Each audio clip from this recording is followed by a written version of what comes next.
Hello जी, नमस्कार, good afternoon. कैसे हो सभी? आप सभी का स्वागत है एवर्स एजुकेशन के यूट्यूब चैनल पे। एचएसएससी के द्वारा 22 अक्टूबर को मॉर्निंग शिफ्ट का जो पेपर लिया गया था, उस पेपर का सॉल्यूशन करेंगे और देखेंगे कौन से क्वेश्चन यहाँ पे पूछे गए थे। कल वाले पेपर से भी देखोगे, जो हमने सॉल्यूशन किया था वहाँ से कुछ क्वेश्चन यहाँ पर आज के पेपर में पूछे गए थे। शुरुआत करते हैं। सबसे पहला जो क्वेश्चन यहाँ पे रहेगा कि किस देश ने वर्ष 2023 में भारत से G20 की अध्यक्षता प्राप्त की थी? तो वो किस देश ने? वो दी गई थी ब्राजील को। इस बार भारत ने G20 की अध्यक्षता की थी, दिल्ली के अंदर इसका आयोजन हुआ था और नरेंद्र मोदी ने, जो ब्राजील के प्रेसिडेंट है लूला डा सिल्वा, उनको इसकी अध्यक्षता जो है सौंप दी। तो option number A right answer है। राष्ट्रीय नाट्य विद्यालय, जिसको आप नेशनल स्कूल ऑफ ड्रामा के तौर पे जानते हो, एनएसडी की स्थापना कब होती है? 1959 के अंदर। और ये आपका कहाँ पे हो जाएगा? दिल्ली में। NSD national school of drama, इसके अध्यक्ष अगर आपसे पूछे तो आप किसका नाम लेते हो? जो मशहूर एक्टर है एक परेश रावल, वो इसके आपके अध्यक्ष हो जाएंगे। नई दिल्ली के अंदर है। 1959 को एनएसडी की स्थापना होती है। निम्न में से किस राज्य को भारत का चंदन राज्य कहा जाता है? पुष्पराज वाली मूवी चंदन की जब बात आती है, आप कर्नाटक आंसर करते हो, थर्ड ऑप्शन। और कर्नाटक का जो राज्य वृक्ष है वो भी आपका कौन सा है? चंदन है, जिसको आप सैंडलवुड के नाम से आप जानते हो। सैंडलवुड यानी कि चंदन की बात की जा रही है। कर्नाटक के अंदर हमारा एक शहर है जिसको आप मैसूर के नाम से जानते हो, और ये मैसूर को किस नाम से जाना जाता है? चंदन का शहर भी इसको बोला जाता है। चंदन राज्य आपका कर्नाटक है और चंदन का शहर अगर आपसे पूछे तो आप मैसूर आंसर करते हो। इस वर्ष कांग्रेस और मुस्लिम लीग ने लखनऊ समझौते पर हस्ताक्षर किए थे? तो 1916 का जो आपका लखनऊ अधिवेशन किया गया था कांग्रेस वाला, उसके अंदर कांग्रेस और मुस्लिम लीग के बीच में आपका समझौता हुआ था, जिसमें कांग्रेस की तरफ से थे बाल गंगाधर तिलक, ठीक है, और मुस्लिम लीग की तरफ से थे मोहम्मद अली जिन्ना। इन दोनों के बीच में आपका समझौता हुआ। और जब ये 1916 का अधिवेशन था, इसके अंदर अध्यक्षता किसने की थी? वो की थी अंबिका चरण मजूमदार ने। अंबिका चरण मजूमदार ने, ठीक है। एक आदमी था, ये महिला नहीं थी, क्योंकि इसके बाद 1917 के अंदर जो अधिवेशन की अध्यक्षता की थी वो की थी एनी बेसेंट ने। और इसके साथ ही एनी बेसेंट पहली महिला बनी थी जिसने कांग्रेस के किसी भी अधिवेशन की अध्यक्षता की थी। अगर भारतीय महिला की बात करें तो 1925 के अंदर कानपुर अधिवेशन की अध्यक्षता की थी सरोजनी नायडू ने। तब हम भारतीय महिला का जिक्र करते हैं, ठीक है। तो इसका ऑप्शन नंबर ए जो वो राइट आंसर है। असहयोग आंदोलन को तब बंद किया गया जब किसानों ने निम्न में से किस थाने में आग लगा दी? कल वाला क्वेश्चन आपको याद होगा, कल हमने पढ़ा था यही वाला क्वेश्चन, और मैंने आपको बताया था कि महात्मा गांधी के कुछ महत्वपूर्ण आंदोलन, जिनमें हमने इसको केक से पढ़ा था, है ना, CAKE, एक से हमने पढ़ा था इसको, कि सबसे पहले चंपारण, फिर अहमदाबाद, फिर आपका खेड़ा आंदोलन हुआ था।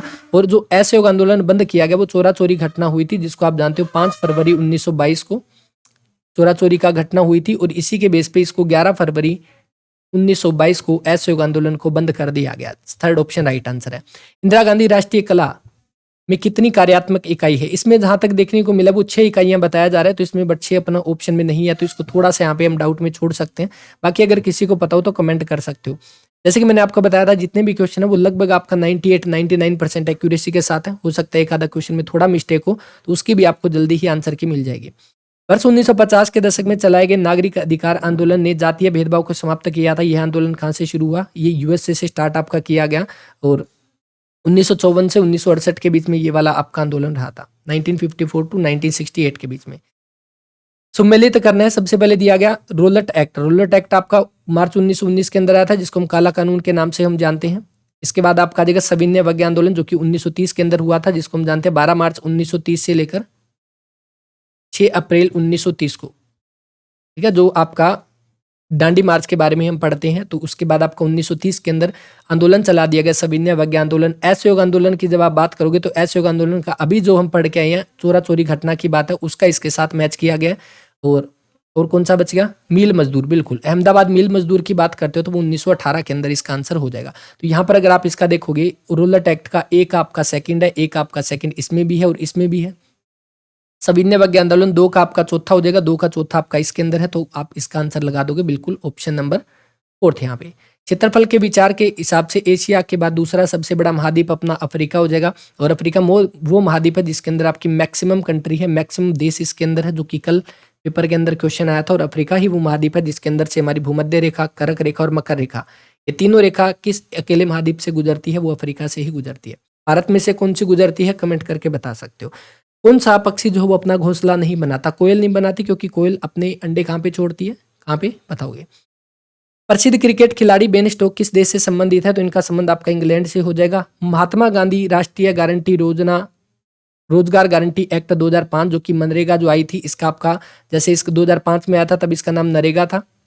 National rural employment guarantee act 2005, बाद में इसका नाम महात्मा गांधी के नाम से मनरेगा कर दिया गया। और 100 घंटे का इसके तहत रोजगार की गारंटी दी जाती है। ये जहां तक मुझे याद है ये PYQ क्वेश्चन ही है और शायद आपका ग्रुप डी में आया था, पता नहीं, HSSC के एक पेपर के अंदर पूछा गया था। हमारा वायुमंडल कितने स्तरों में विभाजित है? Our atmosphere is divided into how many layer, कितनी लेयर के अंदर है? तो लेयर कौन सी हो जाएगी? सबसे पहले हम बात करते हैं स्ट्रेटोस्फीयर, शोभमंडल, सॉरी, सबसे पहले हम बात करते हैं ट्रोपोस्फीयर के बारे में। ट्रोपोस्फीयर यानी कि आपका शोभमंडल है, जहां पे मौसम संबंधी घटनाएं जो भी होती है वो यहाँ पे होती है। उसके बाद आपका स्ट्रेटोस्फीयर हो जाएगा, जहां पे ओजोन लेयर की बात की जाती है, जिसको आप समताप मंडल के नाम से आप जानते हो। इसके बाद आपका मीजोस्फीयर आ जाएगा, जिसको आप मध्य मंडल बोलते हो। ये मध्य मंडल वही है जहां से CET मेंस में क्वेश्चन आया था कि मीसोस्फीयर के अंदर जो टेम्परेचर है वो क्या होता है? डिक्रीज होता है, इंक्रीज होता है? क्या हो जाएगा? डिक्रीज हो जाएगा मध्य मंडल के अंदर। और उसके बाद मीसो के बाद आपका आ जाएगा नेक्स्ट थर्मोस्फीयर, ठीक है, और उसके बाद एक्सोस्फीयर। टोटल आपके कितने? 5 यहाँ पे लेयर हो जाएगी। Third option. इस व्यक्ति ने 2019 में भारत रत्न का पुरस्कार जीता था? इस क्वेश्चन के अंदर उम्मीद है कि 2 आंसर यहाँ पे माने जाएंगे, क्योंकि प्रणब मुखर्जी ने भी जीता था, सॉरी, प्रणब मुखर्जी को भी मिला था और डॉक्टर भूपेन हजारिका को भी मिला था। भारत रत्न जो है वो 1954 से शुरुआत हुई थी। इसके अंदर किसी भी प्रकार की कोई भी राशि नहीं दी जाती है, क्योंकि ये सिर्फ एक सम्मान पुरस्कार है। आज तक टोटल 48% को ये वाला पुरस्कार आपका दिया गया है। 2019 की बात करोगे तो 3 व्यक्तियों को दिया गया था, एक प्रणब मुखर्जी को, भूपेन हजारिका को, और एक व्यक्ति थे जिनका नाम था नानाजी देशमुख। नानाजी देशमुख, इन 3 व्यक्तियों को दिया गया था, जिनमें नानाजी देशमुख को मरणोपरांत दिया गया, भूपेन हजारिका को भी मरणोपरांत ये वाला पुरस्कार दिया गया। भारत रत्न जो कि सबसे बड़ा रत्न हम कहते हैं, भारत के संविधान के अनुच्छेद नंबर 18 के तहत ये वाला पुरस्कार दिया जाता है।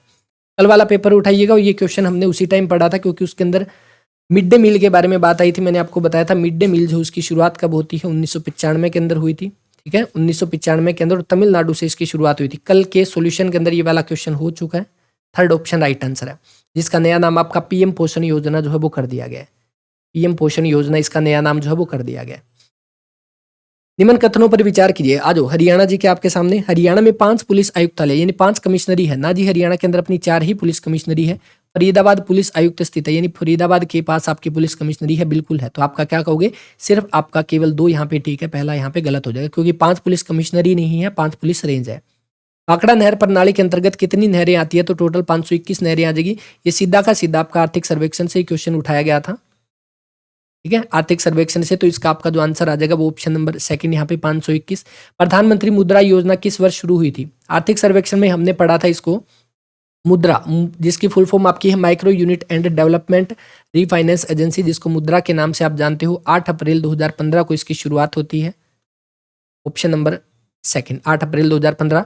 हरियाणा के पहले मुख्यमंत्री भगवत दयाल शर्मा, ऑप्शन नंबर 4 यहाँ पे। अगर आपसे पहले प्रथम गैर कांग्रेसी पूछे तब, प्रथम गैर कांग्रेसी, तब हम राव वीरेंद्र सिंह का जिक्र करते हैं ना। नेक्स्ट, कौन सी मर्दों की पारंपरिक वेशभूषा नहीं है? देखो कमरी अगर देखोगे तो ये महिलाओं की है, तो इस अकॉर्डिंग अपना इसका आंसर सी बनेगा। राज्य फूल क्या है? तो कमल हो जाएगा, लोटस, हरियाणा का लोटस है, भारत का भी अपना कमल हो जाएगा, तो इसका option number A right answer है। विचार करना है कि हरियाणा के अंदर 8 आपके प्रशासनिक प्रभाग है, यानी 8 एडमिनिस्ट्रेटिव डिवीजन है ना जी। हरियाणा के अंदर हमारी 6 डिवीजन है, जिसको आप प्रशासनिक मंडल बोलते हो। 6 डिवीजन या 6 हमारे मंडल हैं। पंचकुला मंडल है ना जी, पंचकुला आपका अम्बाड़ा के अंदर आता है, सॉरी, हाँ, पंचकुला अम्बाड़ा में आता है। तो आपका कौन सा? ना तो 1 ठीक है ना 2 ठीक है, दोनों में से कोई भी ठीक नहीं होगा। फर्स्ट ऑप्शन राइट आंसर है। IIIT हरियाणा में कहाँ पे स्थित है? ये सोनीपत के अंदर हो जाएगी। भाषा के बारे में पूछा गया, हिंदी हरियाणा की राजकीय भाषा है, बिल्कुल ठीक है। और वर्ष 2010 में पंजाबी को दूसरी भाषा का दर्जा दिया गया, दोनों ठीक है। तो ऑप्शन नंबर 4 यहाँ पे राइट आंसर।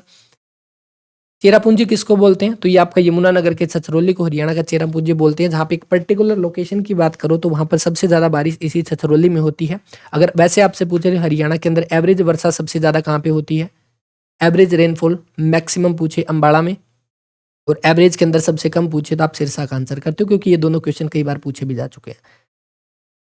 माधोगढ़ का किला महेंद्रगढ़ के अंदर हो जाएगा, ऑप्शन नंबर ए। सकल घरेलू उत्पाद SGDP के बारे में आपको बताना है कौन सा हो जाएगा? तो यहाँ पे हरियाणा का बिहार से भी ज्यादा है और हरियाणा का उत्तराखंड से भी ज्यादा है, तो दोनों के दोनों ठीक है।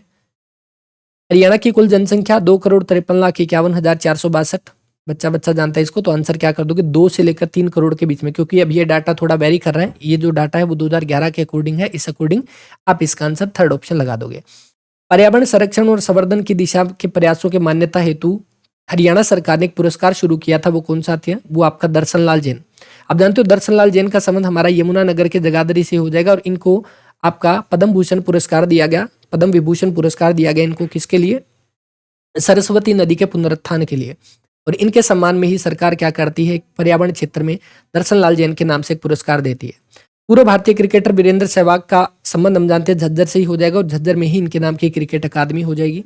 चरखी दादरी की सीमा किसके साथ नहीं लगती, तो ये आपका मैप से करना था, भिवानी, महेंद्रगढ़, झज्जर, तो इसका ऑप्शन नंबर ए बन जाएगा। एनएसजी के बारे में बताने की के संबंध में आपको कौन सा कथन ठीक है, यह एक केंद्रीय सशस्त्र पुलिस बल है, बिल्कुल।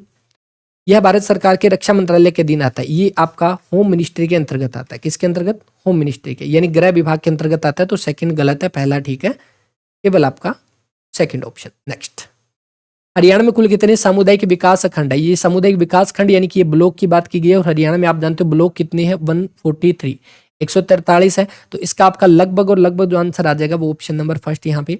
फतेहाबाद में दो बहुत महत्वपूर्ण स्मारक है, एक तो लाट है और दूसरा कल वाला सेम क्वेश्चन आ गया हुमायूं की मस्जिद, और हमने पढ़ा था कि हुमायूं ने फतेहाबाद के अंदर नमाज पढ़ी थी और वहीं पे ही इसने बाद में मस्जिद बनवाई थी, वो आपके हुमायूं की मस्जिद। और लाट जो है ये फिरोज शाह की लाट है, ये दोनों की दोनों आपकी फतेहाबाद के अंदर है। योगेश्वर दत्त वाला क्वेश्चन कल की क्लास में देखिएगा, हमने वहां पे पढ़ा था, कल एक क्वेश्चन आया था कि प्रसिद्ध जो जगह है भैंसवाड़ा गांव है जिसने बहुत सारे हमारे कुश्ती प्लेयर दिए हैं, रेसलर दिए हैं, वो कहाँ से संबंधित है। और कल वाली क्लास में मैंने आपको बताया था कि जब भैंसवाल की बात आई थी मैंने कहा भैंसवाल से योगेश्वर दत्त का संबंध है। कल वाले सॉल्यूशन में देखिएगा आंसर इसका ऑप्शन नंबर फोर्थ बन जाएगा, भैंसवाल से संबंध है योगेश्वर दत्त का। लूर, नृत्य शैली लूर है, लूर जो कि आपका बांगर क्षेत्र में किया जाता है, और लूर का अर्थ आपका लड़की होता है यानी बालिका हो जाएगा। और इसके अंदर आपके क्या पूछे जाते हैं, प्रश्न उत्तर इसके अंदर पूछे जाते हैं, क्वेश्चन आंसर होते हैं। और होली के टाइम पे ये वाला आपका किया जाता है सेकंड ऑप्शन। ब्रह्म सरोवर, बिल्कुल ब्रह्मा जी का सरोवर, जहाँ पे ब्रह्मा जी ने तप किया था कुरुक्षेत्र के अंदर, और ये सबसे बड़ा पक्का तालाब आप कह सकते हो हरियाणा का, सबसे बड़ा पक्का तालाब ये वाला हो जाएगा। नेक्स्ट, इसका फोर्थ ऑप्शन इब्राहिम लोदी का मकबरा पानीपत के अंदर, क्योंकि 21 अप्रैल 1526 को जब पानीपत का प्रथम युद्ध हुआ था उसके अंदर युद्ध स्थल में मारा गया था इब्राहिम लोदी, और जैसे ये युद्ध स्थल में मारा जाता है वहीं पर ही इसने बाबर ने इसका मकबरा बनवा दिया था, और ये युद्ध स्थल पे मारा जाने वाला पहला दिल्ली सल्तनत का शासक था, युद्ध स्थल पर मारा जाने वाला पहला दिल्ली सल्तनत का शासक था, ऑप्शन नंबर थर्ड यहाँ पे। कुछ पर्यटन केंद्र के बारे में बात की गई है, जैसे आप देखोगे डबचिक हमारा होडल के अंदर है, कर्ण लेक हमारा उचाना, ये उचाना जींद वाला नहीं है जहां पे हम दुष्यंत चौटाला की बात करते हैं निर्वाचन क्षेत्र, ये उचाना करनाल है, करनाल के अंदर हमारी उचानी गांव आता है ना, जहां पे हम देखते हैं हरियाणा में सबसे लास्ट गांव में बिजली पहुंची थी 29 नवंबर 1970 को, ये वही उचानी है ना, उचाना। और आपका स्काई लार्क जो पानीपत के अंदर हो जाएगा, और दमदम आप सभी जानते हैं गुरुग्राम के अंदर है, तो आंसर बिल्कुल दिख जाएगा आप सभी को, इसको मैच करके देख लीजिएगा। दिल्ली की किस दिशा में हरियाणा राज्य आच्छादित नहीं है, कल वाले पेपर के सॉल्यूशन में किया था कि हरियाणा ने दिल्ली को 3 ओर से घेर रखा है, एक पूर्व की साइड बसती है जहां पे उत्तर प्रदेश के साथ ही सीमा बनाता है, बाकी 3 ओर अपने 4 जिले सीमा बनाते हैं, सोनीपत, झज्जर, फरीदाबाद और गुरुग्राम, तो ऑप्शन नंबर फोर्थ जो है वो इसका राइट आंसर रहेगा। नेक्स्ट, हिंदी का कु प्लस में शासन के योग से बनने वाला सर्वाधिक उपयुक्त शब्द कुशासन हो जाएगा। का पुरुष का उचित समस्त उचित विग्रह क्या हो जाएगा, इसका होता है कायर पुरुष हो जाएगा। वर्तनी में शुद्ध शब्द नहीं है, तो वर्तनी में स्तुति हो जाएगा इसका, है ना, स्तुति ऐसे आ जाएगा, तो पहला ही इसका गलत है, ऑप्शन नंबर 1।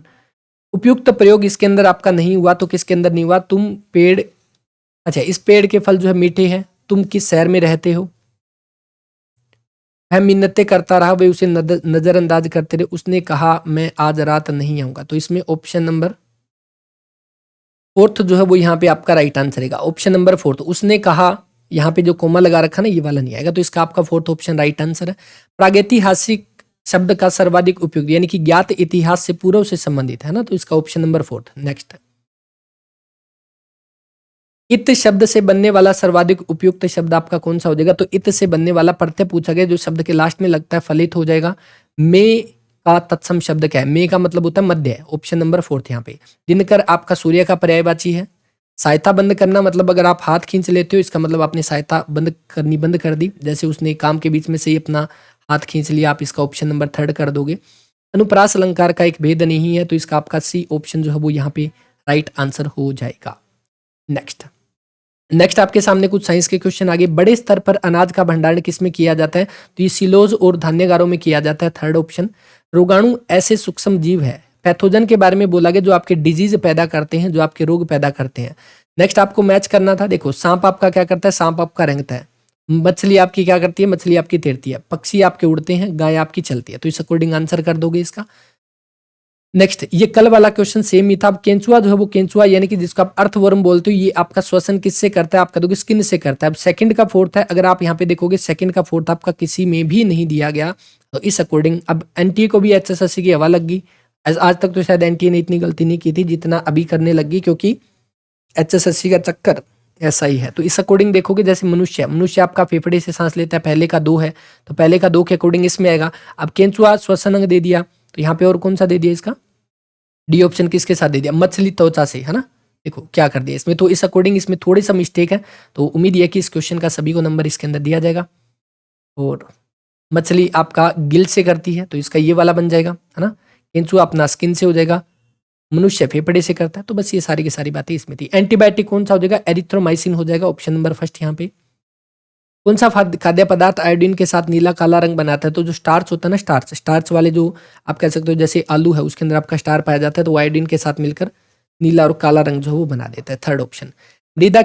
मृदा को ढीला करने और पलटने की प्रक्रिया आपकी क्या कहलाती है? तो ये आपका टीलिंग हो जाएगा, जुताई, ठीक है, जुताई या प्लगिंग, टीलिंग और प्लगिंग कह सकते हो, ऑप्शन नंबर सेकंड। एनोडाइजिंग निम्न में से किसके ऑक्साइड की मोटी परत बनाने की प्रक्रिया है? तो वो एल्यूमिनियम की हो जाएगी, फोर्थ ऑप्शन। दूध का पाश्चराइजेशन क्या है? तो ये आप कह दोगे उसको 70 डिग्री पर तापमान पर 30 सेकंड तक गर्म करना, फिर उसको अचानक उसको ठंडा करना। तो आपका ऑप्शन नंबर ए जो वो राइट आंसर है। गर्म करके एकदम से उसको ठंडा करने वाला आपका पाश्चराइजेशन ऑफ मिल्क हो जाएगा। न्यूनतम स्पष्ट दृष्टि कितनी होती है? 25 सेंटीमीटर, ऑप्शन नंबर सेकंड। कौन सी आपकी condensation is a process of, तो इसका मतलब आपका होता है कि आपका जो गैस से या वाटर वेपर से आपका लिक्विड के अंदर कन्वर्ट करना, जलवाष्प का द्रव में बदलना, जल का जलवाष्प में, ठीक है, ऑप्शन नंबर ए जो वो राइट आंसर है। दर्पण पर अपने ऊपर पड़ने वाले प्रकाश को दिशा में परिवर्तित करता है। दर्पण प्रकाश द्वारा प्रकाश की दिशा में यह परिवर्तन क्या कहलाता है? उसके ऊपर आया और वापस हो गया, उसको रिफ्लेक्ट कह दोगे, रिफ्लेक्शन, ऑप्शन नंबर ए, है ना। रिफ्रैक्शन तो हमारा पार होना होता है और रिफ्लेक्शन हमारा वापस मुड़ना होता है। आंत ज्वर यानी कि टाइफाइड पूछा गया, तो टाइफाइड साल्मोनेला टाइफी एक आपका बैक्टीरिया है, उसके द्वारा आपका ये बीमारी होती है, तो इसका आपका थर्ड ऑप्शन राइट आंसर है। गाढ़े रंग की वस्तुएं हल्के रंग की वस्तुओं की तुलना में उष्मा का अवशोषण क्या करती है? अधिक करती है, सेकंड ऑप्शन। नेक्स्ट, अब यहाँ पे देखो आपका दिया गया, जैसे यकृत है, हमारे जो बाइल जूस जो हमारा होता है वो हमारा लीवर बनाता है ना, जिसको आप जो लीवर बनाता है, जिसको गाल ब्लैडर में स्टोर किया जाता है। अग्नाशय जो है वो हमारा पैनक्रियाज हमारा इंसुलिन का स्त्रावण करता है। लार ग्रंथि हमारी एमाइलेज हो जाएगी, और उधर यानी कि हमारे स्टमक के अंदर क्या होता है? HCl होता है। तो इस अकॉर्डिंग आप इसको मैच कर लीजिएगा। अगर मैं यहाँ पे कहूँ आपका सेकंड का थर्ड आपका सिर्फ एक ही के अंदर है, तो आप इसका ऑप्शन नंबर सेकंड जो है वो लगा दोगे। इसके बाद नेक्स्ट जो है वो आपका रीजनिंग का पार्ट है, और रीजनिंग के अंदर दिया गया है कि आपको बताना है P गुणा Q प्लस में R माइनस में S का। सबसे पहले अगर आप इनको उठाओगे तो R माइनस में S का मतलब क्या है? तो R जो है वो क्या हो जाएगा? S का पति हो जाएगा, ठीक है, इसका पति है। Q प्लस में R का मतलब है Q इसका भाई है, ठीक है। और P गुणा का मतलब P क्या हो जाएगा? इसका आपका फादर हो जाएगा। अब इसका फादर है तो इसका मतलब इसने किसका पूछा? PS का क्या लगता है? तो PS का क्या हो जाएगा? ससुर हो जाएगा, सेकेंड ऑप्शन।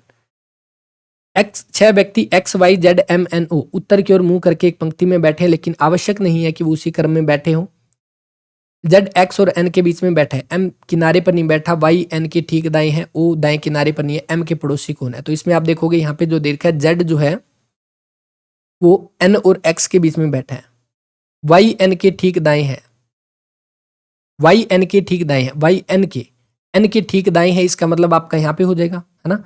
और इसका मतलब अब यहाँ पे दे रखा है कि Z X और N के बीच में बैठा है, तो Z X और N के बीच में बैठा है, ये चार बन गए अपने। इसके बाद इसने दे दिया कि M जो है वो किनारे पर नहीं है, तो M किनारे पर नहीं है, इसका मतलब आपका कहीं पे बीच में होगा। O दाएं किनारे पर नहीं है, O दाएं किनारे पर नहीं है, इसका मतलब O आपका कहाँ पे हो जाएगा? बाएं किनारे पर, है ना। अब यहाँ पे अपना कितना आ गया? 1 2 3 4 5 6, 3 2 5, मतलब एक बच गया, तो इसका मतलब M आपका यहीं पे आ जाएगा, और तो कहीं लोकेशन नहीं बनती, क्योंकि M जो है वो कहीं पे किनारे पर नहीं बैठा, तो इस अकॉर्डिंग अपना ये बनेगा। M के पड़ोसी कौन है? तो M के पड़ोसी आपके कौन हो जाएंगे? तो आप कह दोगे O और X जो है वो M के पड़ोसी हो जाएंगे, फोर्थ ऑप्शन। इसी वर्ष में मार्च का चौथा दिन आपका गुरुवार था, उसी वर्ष के अगले महीने का अंतिम दिन जो है वो आपका क्या होगा? मार्च का चौथा दिन गुरुवार था, यानी 4 तारीख को आपका कौन सा था? गुरुवार था, ठीक है। मार्च का महीना है, टोटल 31 दिन का आपका टोटल टाइम हो जाएगा, और अगले महीने का अंतिम दिन मतलब अगले महीने का 30वां दिन पूछा है, तो यहाँ पर देखो इस महीने के आपके 27 बच गए, अगले महीने के 30, टोटल कितने हो गए 57। अगर मैं 7 से इसको भाग करूंगा 7 8 56, एक बच गया, यानी कि गुरुवार के नेक्स्ट डे आपका जो है वो शुक्रवार यहाँ पे आपका राइट आंसर हो जाएगा। सभी नदियां जो है वो आपकी सभी रिवर जो है वो आपका क्या हो जाएगा, सभी रिवर आपके माउंटेन है, ठीक है। All ocean are mountain, all ocean are mountain, यहाँ पर भी ओशियन आपके माउंटेन हो जाएंगे, यहाँ पे बना दिया। कुछ नदियां महासागर है, कुछ हमारे सम रिवर आर ओशियन, सब रिवर आर ओशियन ये तो नहीं बन सकता। Some mountain are river, some mountain are river, बिल्कुल ये वाला ठीक है। तो आपका कौन सा, केवल सेकंड निष्कर्ष आपका यहाँ पे फॉलो करता है। कलम का मतलब लिखना होता है, फावड़े का मतलब आपका खोदना हो जाएगा, काम पूछा गया इसके अंदर। 143 149, अगर आप 143 149 158 170 यहाँ पे देखोगे 6 का जोड़ दिया गया, फिर आपका कितना जोड़ा 9, फिर आपका 12, फिर आपका कितना जुड़ जाएगा 3 का पड़ा है ना, 3 दूनी 6, 3 3 3 चौक 12, 3 5 15, 185। नेक्स्ट आपको दिया गया, आपको यहाँ पे इसके अंदर मैच करना था कौन सा हो जाएगा, तो इससे आपका बनता है ओथर, ठीक है। अब ओथर आपका किस में बन जाएगा, आप कह दोगे 3 6 1, 3 6 1, उसके बाद अगला H5, तो ऑप्शन नंबर 4 यहाँ पे। नेक्स्ट, सुबह सुबह सूर्योदय के समय शनि एक खंबे की तरफ खंबे की तरफ देखते हुए खड़ा है, खंबे की परछाई शनि के दाईं ओर पड़ रही है। मैंने मान लिया कि जैसे हम बनाते हैं ईस्ट वेस्ट नॉर्थ साउथ, सूर्य आपका यहाँ से आपका रोशनी छोड़ रहा है। अब एक व्यक्ति मान लो कि अगर वो इस साइड मुंह करके खड़ा है, मान लो इस साइड है और वो खंबा उसका यहाँ पे खड़ा है, तो उसकी परछाई उसके कहाँ पे पड़ेगी, इसके बाईं तरफ पड़ेगी ना। बट इसने बोला कि वो उसके दाईं तरफ परछाई होगी, तो इसका मतलब हम इसको उल्टा कर देंगे कि वो व्यक्ति इधर खड़ा है, वो खंबा इधर है, तब उसके दाईं ओर पड़ेगी, यानी उसका मुंह पूछा गया कि इधर है नीचे की तरफ, हम आंसर कर देंगे उसका दक्षिण। नेक्स्ट आपका वियतनाम को अगर आप ये बोलते हो, अगर आप देखोगे वी आपका कितने पर है, वी आपका 22 पे, आई 9 पे, ई 5 पे, डब्ल्यू आपका 23 पे, के आपका 11 पे, एफ आपका 6 पे, यानी पहले एक जोड़ दिया, फिर 2 जोड़ दिए, फिर 1 जोड़ दिया। ऐसा इसके अंदर करोगे। बी के बाद सी है, सभी में दे रखा है। आर के बाद एस टी, सी के बाद टी है, आई के बाद जे, सी टी जे आपका किन सभी में दे रखा है। तो इसका मतलब आप इसको नेक्स्ट करके देख लेना, इसका आपका ऑप्शन नंबर 4 ही बन जाएगा, सही है इस बच्चे का। विषम का चयन करो, किलोमीटर हो जाएगा, बाकी सारे के सारे आपके वजन से संबंधित है। 1 किलोमीटर आपकी डिस्टेंस की बात करता है। He said Nambiar works hard, तो इसका बन जाएगा he said the Nambiar worked hard, option number 2। Correct spelt word आपको बताना है इसके अंदर कौन सा हो जाएगा, तो यहाँ पे आपका जो आंसर बन जाएगा वो ऑप्शन नंबर 4 यहाँ पे incredulous, 4th option. The ladder will be collapse, इसका आपका क्या बन जाएगा, विल कोलैप्स बन जाएगा, ऑप्शन नंबर 2 जो वो राइट आंसर है इसका। एरर बताना आपको इसके अंदर, the whole block of flat including 2 shops, यहाँ पे आ जाएगा वाच, ठीक है। इसका मतलब आपका एरर है सेकंड पार्ट के अंदर, बट इसका आपका जो आंसर हो जाएगा वो ऑप्शन नंबर 3 जो है वो बन जाएगा, ठीक है। Next,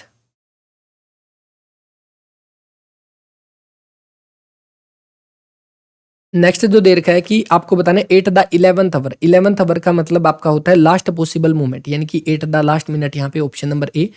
find the antonym of democracy, democracy का आपका मोनार्की हो जाएगा, मोनार्की हम राजतंत्र का जिक्र करते हैं। Must we cut this tree, तो इसमें आपका क्या आ जाएगा, option number must this tree be cut, option number 4 जो आपका इसका राइट आंसर है। इसके बाद next, neither of two man dash very strong, यहाँ पे आ जाएगा was very strong, option number 3 यहाँ पे राइट आंसर हो जाएगा इसका। इमोशन का सिनोनिम बताना है, तो इमोशन का आपका सेंटिमेंट्स हो जाएगा, ऑप्शन नंबर 4। नेक्स्ट जो इंग्लिश का है, बिल्कुल रेंज आपको करना था कि इनमें से आपका किस अकॉर्डिंग आपका इसका राइट आंसर बनेगा, तो यहाँ पे बी डी सी ए, ऑप्शन नंबर 3 जो है वो यहाँ पे राइट आंसर है। तो ये आपका हो गया इंग्लिश का पार्ट। नेक्स्ट आ गया मैथ। अब यहाँ पे आपका सीधा सीधा मिक्सर एंड एलिगेशन से ये वाला क्वेश्चन हो जाएगा। जैसे यहाँ पे एक वैल्यू हमें 9.30 दे रखी है ना, दोनों को मिला के कितना कर दिया, 10 रुपए के हिसाब से कर दिया। उनका रेशियो कितना है, 8:7 है। तो यहाँ पर आपका क्या वैल्यू आएगा, आप देखोगे इसमें से अगर आप माइनस करोगे तो 0.7 बचता है, तो इसका मतलब यहाँ पर आपका 10.8 ही आ जाएगा, तो जो कि अपना आंसर है ऑप्शन नंबर 4 यहाँ पे। ए बी में प्रत्येक पद में जोड़े जाने वाली संख्या जिससे अनुपात C/D प्राप्त हो, तो वो संख्या हमें कौन सी जोड़नी पड़ेगी इसके अंदर। देखो यहाँ पे मान लेते हैं A/B, A/B का मतलब A/B, इसमें भी मैंने x जोड़ दिया और इसमें भी मैंने x जोड़ दिया, मेरे को प्राप्त हो गया C/D। अब हमें यहाँ से क्या निकालनी है, हमें यहाँ से x की वैल्यू निकालनी है। तो क्या निकालोगे, देखो इस d को इधर क्रॉस मल्टीप्लाई कर दोगे, AD प्लस में dx is equal to CB plus में CX, ठीक है। अब यहाँ से आप d को उधर ले जाओ, यहाँ पे क्या बचेगा, AD माइनस में बी सी, है ना, सी बी या बी सी एक ही बात है इसको, इज इक्वल टू आपका सी एक्स माइनस में डी एक्स हो गया। अब यहां से आप देखोगे, यहां से इसमें से आप x कॉमन निकाल लोगे यानी c माइनस में d। यहां से हमें x की ही वैल्यू हमें फाइंड आउट करनी थी क्योंकि वो बताना था जो हम इसके अंदर ऐड करें। अब आप यहां से क्या देखोगे, ए डी माइनस में बी सी बटा में c माइनस में d is equal to X, यानी कि ये वाला हमारा जो है वो आंसर हो जाएगा ऑप्शन नंबर ए, है ना। ऑप्शन नंबर ए बन गया इसका 22 का ऑप्शन नंबर ए, ठीक है। 5 अंकीय सबसे छोटी संख्या जो 12, 15, 18 से विभाजित हो। पहली बात देखो, सभी 3 से भाग हो रही है, 3 से भाग हो रही है, तो इसका मतलब आपका 3 से कौन कौन सी जाएगी, इसका देख लो 9 से भाग हो रही है ना, 9 दूनी 18 का होगे, तो 9 से भाग होने वाली अगर इनका डिजिटल सम अगर देखोगे तो इसके अंदर तो यहाँ पे 2 है, यहाँ पे 5, 6, 7, यहाँ पे 2, 3 सीधा आ जाएगा, क्योंकि इसके अंदर अगर आप देखोगे 1 प्लस में 8 इज इक्वल टू 9 बन रहा है डिजिटल सम, मतलब ये 9 से भाग होने वाला है पूरा पूरा, राइट आंसर जो है वो बन जाएगा। x बटा में x माइनस 1 प्लस में 1 बटा में x प्लस 1 प्लस में 2x बटे में 1 माइनस में x स्क्वायर, इसको आप कैसे करोगे, देखो सबसे पहले आप इसको इकट्ठा लिखोगे तो कितना हो जाएगा, यहाँ पे अगर मैं इसका एलसीएम ले लूंगा तो मेरे पास एक्स स्क्वायर माइनस में 1 बन जाएगा। अगर इसको मैं इधर मल्टीप्लाई करूंगा तो आप कर दोगे एक्स स्क्वायर प्लस में x बनेगा, प्लस में इसको इधर मल्टीप्लाई करूंगा तो x माइनस में 1 बन जाएगा, इतनी बात बन गई। इज इक्वल टू 2x बटा में आपका कितना हो जाएगा, प्लस में आना बीच में, तो इसको आप यहाँ पे माइनस बना लो और यहाँ पर इसको लिख दो एक्स स्क्वायर माइनस में 1 लिख दिया। अब देखो अगर मैं यहाँ पे देखूंगा नीचे भी मेरे पास एक्स स्क्वायर 1 है, नीचे भी एक्स स्क्वायर 1 है, मतलब अगर मैं इसका एलसीएम ले लूंगा तो एक्स स्क्वायर 1 बच जाएगा यहाँ पे। ऊपर अगर आप देखोगे तो मेरे पास एक्स स्क्वायर है, प्लस में 2x है, माइनस में 1 है, माइनस में 2x है, तो इससे तो ये कटेगा और ऊपर आपका एक्स स्क्वायर माइनस में 1 और नीचे भी आपका एक्स स्क्वायर माइनस में 1। आंसर फाइनली जो अपना बन जाएगा वो एक यहाँ पे बनेगा, ऑप्शन नंबर सेकंड। इसी राशि को 3:5 के अनुपात में हमने विभाजित किया, बड़ा भाग 75 है, तो राशि क्या होगी, बड़ा भाग 75 है, यानी कि बड़े भाग 5 की वैल्यू 75 है, 1 की वैल्यू 15 है, तो 15 8 120 हो जाएगा, ऑप्शन नंबर सेकंड। ए और बी ने दो व्यापार शुरू किए, ए और बी ने दो व्यापार शुरू किए, ए ने लगाई 85,000 रुपये, बी ने लगाई 15,000 रुपये, इनके बीच का अनुपात लाभ उसी रेशो में बंटेगा जिन रेशो में इन्होंने अपनी राशि लगाई थी। 5 पे कट कर दो, 17 5 85 और 5 3 15, है ना, तो आंसर क्या हो जाएगा, ऑप्शन नंबर ए यहाँ पे। 8,000 रुपए की राशि 5% वार्षिक ब्याज की दर से कितने वर्षों में 9261 हो जाएगी। देखो 9261 हो रही है कितनी, 8,000 की, आप देखोगे सीधी सी बात है, ये 20 का क्यूब है और ये आपका 21 का क्यूब है ना। 5% का मतलब ही हमारा 1/20 होता है, मतलब राशि कितनी हो जाएगी 3 साल के लिए, option number A right answer है, क्योंकि इसमें ब्याज सीधा दे रखा है, वार्षिक संयोजित हो जाएगा। एक मोटर वाहन दो शहरों जिसके बीच की दूरी 65 किलोमीटर है के बीच चलने के लिए 2 घंटे 10 मिनट का समय लगाता है। गति मीटर प्रति मिनट में बतानी है, प्रति मिनट की अगर आप बात करोगे तो मैंने 65 को सबसे पहले मीटर में कन्वर्ट कर दूंगा, ठीक है। बत्ते में घंटे दे रखा है, घंटे को हम किस में कन्वर्ट करेंगे, मिनट के अंदर, तो 2 घंटे का आप 120 मिनट प्लस में 10 कितना हो गया 130, यानी कि मैं यहाँ पे लिख दूंगा 130, ठीक है 130। अब 0 से 0 कट जाएगा, 13 5 65 हो जाएगा और 5 से आप करोगे तो इसका आंसर हो जाएगा 500। 20% और 10% के दो क्रमिक बट्टों का तुल्य एकल क्या हो जाएगा। अगर मैंने 100 के ऊपर पहले मैंने 20% का डिस्काउंट दिया तो मेरे पास जो वैल्यू आ गई वो कितनी बच गई 80। अब 80 के ऊपर मेरे को फिर से 10% का डिस्काउंट देना है, तो यहाँ पे 8 फिर कट हो जाएगा, तो मेरे पास बच गया 72। अगर मैंने 100 से सीधा 72 पे आना था तो कितना फर्क पड़ रहा है 28% का। आप इसको वैसे भी कर सकते हो, x प्लस में y माइनस में xy करके भी कोई दिक्कत ही नहीं है, तो ऑप्शन नंबर 4 यहाँ पे राइट आंसर है। नेक्स्ट, अगर 0 x जो है वो 0 और 1 के बीच में है तो निम्न में से बड़ी संख्या कौन सी हो जाएगी। आप यहाँ पे कोई भी वैल्यू रख के देख सकते हो, जैसे 0 और 1 के बीच में आप 0.5 रख लो, 0.1 रख लो, है ना, कोई भी ऐसी वैल्यू रख लो, 0.2 रख के देख लो, तो उसमें आपको पता चल जाएगा कि सबसे बड़ी जो वैल्यू आएगी वो इसी के अंदर आएगी, ऑप्शन नंबर फर्स्ट यहाँ पे। 4 क्रमागत संख्याएं ए बी सी डी का औसत आपका 49.5 है, बी और डी का अनुपात बताओ। 4 क्रमागत है मतलब एक को मान लो x, एक x प्लस में 1, एक x प्लस में 2 और एक x प्लस में 3।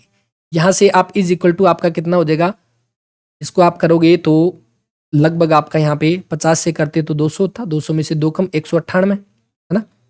तो यहाँ पर जब आप इसके अंदर 198 कर लोगे तो यहाँ से आपको इसकी वैल्यू जो वो निकाल लेनी है। यहाँ से आपके पास x की वैल्यू आ जाएगी फाइनली कितना बना 4x प्लस में 3 2 5 और 1 6 इज इक्वल टू 198। तो x इज इक्वल टू कितना बन गया 192 बटे में 4, 4 चौके 16, 4 8 32, x की वैल्यू आ गई 48, यानी कि x अगर 48 है तो b की वैल्यू हो जाएगी 49 और दूसरे की आपकी कितनी हो जाएगी 51, है ना, 49 और 51, क्योंकि ये क्रमागत है। अब लास्ट का जो डिजिट आएगा वो 9 आएगा और 9 सिर्फ एक ही में दे रखा है ना 49 और 51 की गुणा option number second.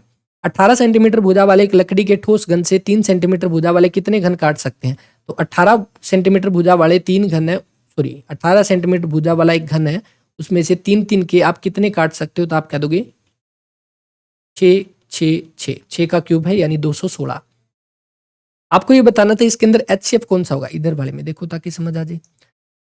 HCF of दो की पावर 2, 3 की 3, 5 की 5। HCF का मतलब है हाईएस्ट कॉमन फैक्टर। इन तीनों के अंदर जैसे एक वैल्यू अपनी ये वाली है, दूसरी वैल्यू ये वाली है और तीसरी वैल्यू ये वाली, इन तीनों के अंदर कॉमन कौन सा है? अगर मैं सबसे पहले देखूंगा हाईएस्ट कॉमन सबसे बड़ा यहाँ पर 2 की पावर 2 है, यहाँ पर 2 की पावर 3 है, यहाँ पर 2 की पावर 4 है, यानी कि सबसे छोटा हम यहाँ से हम कॉमन लेंगे 2 की पावर 2, ठीक है, गुणा में। अब 3 आ जाओ, 3 की पावर 3 है, यहाँ पे 2 है, यहाँ पे 4 है, तो 3 की पावर भी कितनी आ जाएगी? 2। अब यहाँ से अपना 2 ऑप्शन तो ये कट गए, सॉरी 2 ऑप्शन तो ये कट गए। तीसरा आ जाओ, नेक्स्ट आपके सामने, हाँ बिल्कुल ये बन जाएगा क्योंकि आप देखोगे 5 सिर्फ इसी के अंदर है, इसमें 5 बार है, इसमें 2 बार है, इसमें 1 बार है, 7 और 11 का तो चक्कर ही नहीं है, तो अपना सेकंड ऑप्शन जो है वो राइट आंसर है। नेक्स्ट आ जाओ, आपको दिया गया √3 की वैल्यू, हाँ √3 इज इक्वल टू दिस और √2 इज इक्वल टू दिस, तो यानी कि आपके सामने √3 प्लस में √2 यहाँ पर जो दे रखा है, तो इसका आप जब आप हर एक का परिमेयकरण कर दोगे √3 माइनस में 2 बट्टे में √3 माइनस में √2, है ना। अब आप यहाँ से देखोगे ए प्लस में भी और ए माइनस में भी, यहाँ से आपका ऊपर क्या बन जाएगा? √3 माइनस में √2 और नीचे क्या बचेगा? 3 माइनस में 2 यानी कि 1 बचेगा, है ना। तो आपका √3 की वैल्यू हमारे पास कितने 1.732 और इसमें से आप 1.414 घटा दोगे, कितना बचेगा? लास्ट के अंदर आपका जो है वो आ जाएगा 8, है ना। 12 में से 4 गया 8, तो इस अकॉर्डिंग आपका 8 दोनों में है, यहाँ पे 1 हो जाएगा, तो यानी कि ऑप्शन नंबर डी जो है वो अपना राइट आंसर हो जाएगा। 0.318 जो है वो इसका राइट आंसर है। एक कार्य को 1/3 एक कार्य को एक कार्य का 1/3 भाग 5 दिनों में करता है, यानी ए जो है वो एक कार्य का 1/3 भाग 5 में करता है, तो टोटल कितने में कर देगा? 15 में। बी उस कार्य का 2/5 10 में करता है, तो टोटल कितने में कर देगा? 25 दिन में कर देगा। यहां से हमें बताना कि दोनों कितने दिन में करेंगे। आप कह दो टोटल काम 75, 15 5 75, ठीक है, और 25 दिया 75, तो यहां से आप निकाल लोगे कि 75 बटा में 5 प्लस में 3 कितना हो जाएगा? 8, यानी कि 75 बटा में 8, 8 ये कितना जाएगा? 8 में 72, 3/8, 9 सही 3/8 जो वो इस क्वेश्चन का अपना राइट आंसर हो जाएगा। ये थे जी अपने 100 के 100 क्वेश्चन, तो सारे के सारे क्वेश्चन हम कर चुके हैं। एक आधे क्वेश्चन में थोड़ा डाउट हो सकता है, मैंने बताया 98-99% एक्यूरेसी के साथ सारे के सारे क्वेश्चन हमने किए डिटेल सॉल्यूशन के साथ। और कोई डाउट हो आप कमेंट कर सकते हो, क्लास के बारे में भी अपना रिस्पॉन्स दे सकते हो। और नेक्स्ट पेपर जो होगा उसका भी आपको सॉल्यूशन मिलेगा जैसे ही पूरे के पूरे पेपर हो जाएंगे, मतलब आज शाम की शिफ्ट लास्ट है। चारों की PDF आपको अवर्स एजुकेशन के टेलीग्राम चैनल पे मिल जाएगी और सॉल्यूशन भी इनका, क्योंकि अभी ऑब्जेक्शन भी लगने हैं तो ऑब्जेक्शन वाले भी क्वेश्चन पे डिस्कस करेंगे। जो बच्चा पहली बार आया वो चैनल को सब्सक्राइब करके बेल आइकन को प्रेस कर ले। मिलते हैं नेक्स्ट वीडियो में, तब तक के लिए धन्यवाद, थैंक यू, जय हिंद, जय भारत।